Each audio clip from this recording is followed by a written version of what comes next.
Good morning. Welcome to the October garden. I wanted to give you a tour this morning, show you everything that's growing here in the beginning of October. I'll hopefully try to do another tour at the end of October so you can kind of see how the fall garden grows and how the changes and everything happen. But we've got a beautiful morning.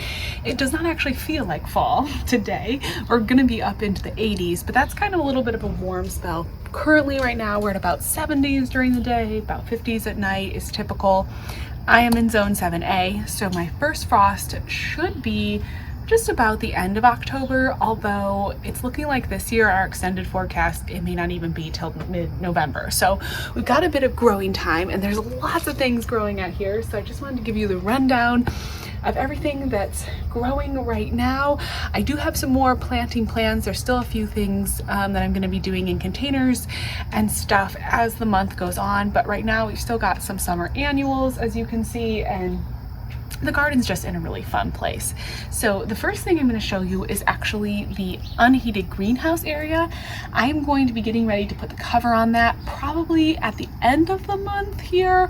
We'll see, but right now there's no cover on it. We've just got the frame, and let me show you how everything's looking in there, because lots of fun stuff that I think is going to do really well as the season goes on. Okay, so the first thing you see in this area is the window box. It's looking so beautiful. I can't help, I can't take it out yet. I do want to put probably salad greens. I'll probably just get some garden center starts and put them in here. But right now I just had to leave these flowers. Of course, we got this really pretty angelonia and then these black petunias, which of course, as we're getting toward Halloween, these are kind of perfect. And I may pull them out and put them in a different container for Halloween. I'm not quite sure yet, and then plant this up. We'll just kind of see how the plans develop. But right now I'm just enjoying them. And of course, they're just really happy in this area and in this window box. So I'm just kind of leaving it and letting the flowers grow. And then it'll be a perfect spot to grow things in the cover of the unheated greenhouse once we get into the colder weather. Down here I've got there was kale in this container, and then I've got some upland cress, which is starting to come up. And then actually I grew potatoes in this grow bag, oh my gosh, probably like 2 years ago now, and there's still little potatoes that keep coming up and trying to grow. So I don't know, for now I'm leaving it. We'll see. You will notice there is chicken wire on top of almost every single container, and that is to keep the squirrels out. Done a couple videos where I talked about putting this chicken wire down. So if you're interested more in the squirrel protection and my thoughts on it, I'll try to link those in the description below. But yeah, I covered a lot of my garden with chicken wire because the squirrels in my area can be super destructive, and so I just wanted to take extra precaution and make sure that hopefully they don't dig up all of these seedlings, because I did start a lot of this fall winter garden from seed. And we have my herb container, which this is going to stay in here, and I am excited to watch it grow. Hopefully I'll be able to keep harvesting off of it through the winter. So we've got this is a sorrel. It's called raspberry dressing, purple sage here. We've got some lemon thyme and then Greek oregano. And then over here, a few more containers. So these are the peas. These are the sugar bomb peas. Look how they've taken off. I'm gonna have to go back and see what date. I think I planted these at the maybe like end of August. But finally, fall peas. I mean, look how happy and healthy they are. They're looking great. I've never had peas do this well in the fall. I'm just so excited. They are like a mini pea, so they're not going to need a bunch of support. They can grow on the side of the greenhouse if they want to, but they're perfect for containers. And then just how cute does that look in a container? I wish I had done more when I planted these. I wish I had planted out more. Next year. Then I've got some Tokyo long white bunching onions. This is a moss curled parsley, which is just now coming out. If you do try to start parsley, give it time, because it just kind of takes a little while to germinate, but this will grow. This will handle all the cold temperatures. It'll be just fine. And so I'm not worried about that. Hopefully it'll keep going in the greenhouse. talk more about how I'm using this unheated greenhouse in a future video, and I've done a few in the past too. The greenhouse keeps things a little bit warmer, but it is unheated, so it's not like having a greenhouse where there's a lot of heat. So everything that's in here has to be cold hardy if it's going to make it through the winter. We've got a bunch of lettuces growing in here, some bronze lettuce. There's, I think I put Frauenschluss in here. I'm noticing a little bit of pest pressure on the lettuce, and I'm gonna try to probably spray it, do something. I don't wanna get a pest problem started in the greenhouse. That would be bad. And then Tetra dill. This is my fall growing dill experiment. And so far, it's growing really beautifully. It's looking really healthy. I love the smell of dill. There's just like, oh my gosh, nothing like it. I love dill. And then I moved my carrot container over here so it could really get full sun, but these are the Adelaide carrots and they are starting to sprout. Their germination did really well. I know sometimes people have trouble with carrot germination. I never have. I water my container garden every day. Even in the fall, I mean, as we get into the winter, I probably won't water it every day because that becomes a little bit too much. But in the summer, fall, I water it every day, just like every morning I come out. And because I do that, I've never had an issue with carrots germinating. I guess they've always stayed wet enough with that kind of watering schedule. So I've never had a problem with them germinating. They've always been a really easy, happy plant for me, and I'm excited to grow them in the grow bag. I think that's going to be pretty cool, and hopefully they'll be happy in there. But they're coming up really nicely. I may thin them just a tiny bit thick, but they're gonna be, I think, really good. And then we've got I've got some containers that I need to figure out something for. We've got my 2 raised beds. So over here we have some just regular slow bolt arugula. There are some spinach. This is a really pretty mustard green that's got a little bit of texture and color, corn salad, and then I did sprinkle some pansy seeds in here, so we'll kind of see what this bed takes shape. But everything is growing up through the chicken wire, which is exactly what I wanted. Like, as you can see, it'll just hopefully keep the squirrels from coming in and around the plants and then digging them up, so this way they can't do that. And so far, knock on wood, it has worked. And then, oh my gosh, this is the campfire coleus, and I love these containers. These were so fun. You can see there's petunias and angelonia. There was a little mini morning glory, which I don't think it's getting enough sun. It's kind of getting shaded out by the coleus, but this coleus is just so gorgeous. And it's, although it is frost tender, like it will not handle the cold weather, it is such a perfect fall color. Like that foliage color is just so stunning. So it is really perfect for fall, and I love it. And then you'll see the dazzling blue kale, which as I started these in July, planted them out just about a week ago, and they are already taking off even since I planted them out. Like, they're just growing so much. They look so beautiful. Look at the little droplets on them from the morning. Oh, it's just, I love it. So beautiful. You can also see here the difference between fall direct sown green onions versus the green onions that I started in July. They just have that much more growth on them. These are all going to overwinter. Same with the kale. They're going to be perfectly happy all through my winter. They'll keep growing and I'll be able to harvest off them, which is going to be great. I'm really excited to have all these containers. And then we have more sugar bomb peas over here in this raised bed, some dazzling blue kale. I did put some Georgia Southern collards and some kale in the back as well. And then I put a few violas, just, you know, to add some color. This is a little like frilly mix viola, really pretty. Almost looks like a pansy, but it is technically a viola. I have made a few mistakes with my violas and pansies this year, but these ones are violas. I double checked. And then I've actually got a milkweed in the front, which I left. Really, really pretty red milkweed. And in the front of this bed, there's also, oh, there's a bumblebee on it. It's a Mexican sunflower, which is super tall and super happy. Mexican sunflowers always get so tall and they don't really take off until this time of year, but now they're just gorgeous, and the hummingbirds have been on this plant and the bumblebees love it. So it's a great one for the pollinators. I love that. It's just such a fun sunflower. And then around here, I've got some perennials. Of course, I planted out, you would have seen, I planted out my butterfly bush. I did put my lesser catmint in here. The coral cream drops phlox is still blooming. my Heliopsis. This is, I think, a midnight something Heliopsis. It's kind of done.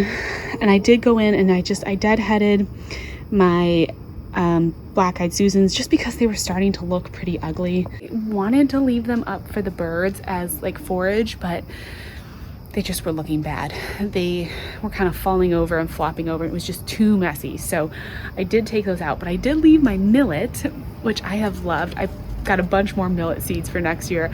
I'm super, super excited to grow more of it. And I left that for the birds because I figured they would be happy and they would eat that. And it just also added some kind of like fall decoration. It's very pretty.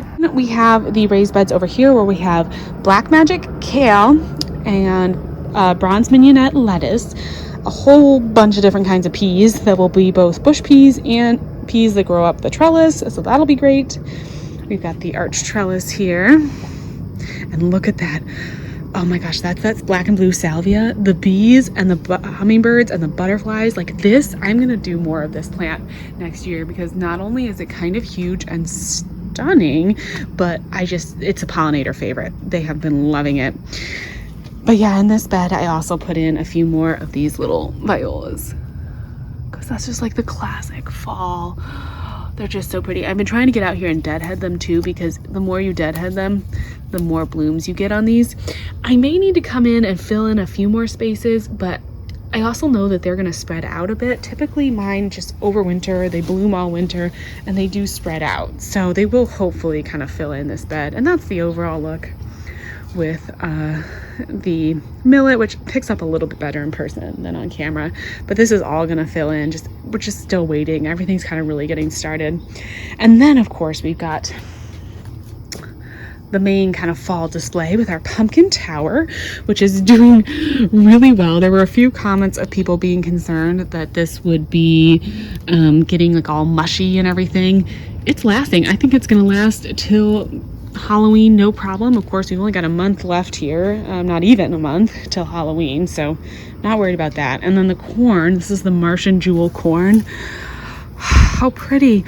Now it's in a container, so when I planted this, you would have seen me talking about it doesn't get as tall. It's not going to get like full size because it's in a container and it's grown so close together, but I still think it looks beautiful and it's like a perfect fall display. I mean, I really love it.